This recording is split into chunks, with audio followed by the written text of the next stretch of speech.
If you fed up using a manual pruning tool where it's just difficult to get through some of those branches, it starts to hurt your hand after a while of going through multiple branches, well, this electric pruning tool is going to make this job much easier.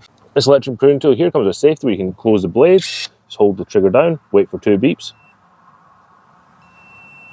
let go of the trigger, and this is in the lock place. If you want to open this back up, you just pull the trigger twice, and it opens up, and then we can go and cut stuff. Also comes with 2 21-volt, 2-ampere-hour batteries. These things last for 2 to 3 hours, so if you've got a lot to clear, then that's great because you can use one, charge one, and then switch them back out, so you're never going to be left without your electric pruning shear. This pruning shear has the capability to cut through 1.5-inch branches, so let's test it on this one here. Put it in, pull the trigger, it cuts right through it. Nice clean cut, didn't take a lot of effort at all, and because it's only 2.2 pounds, it's really easy to use, whether you're using your right hand or your left hand. If you're interested in getting one of these electric pruning shears, I'll leave a link in the description below so you can check it out for yourself and get one. Save your hands some work and just get rid of those branches really easily and effortlessly.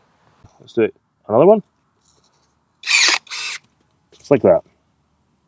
Let's try one last one here. Just put it up and then like that. No problem at all. If you're fed up with your hands hurting with your manual shear, I'd really recommend you get this electric pruning shear here. You won't be disappointed. Really easy to use. It's nice and light and it can cut through those 1.5-inch branches with ease.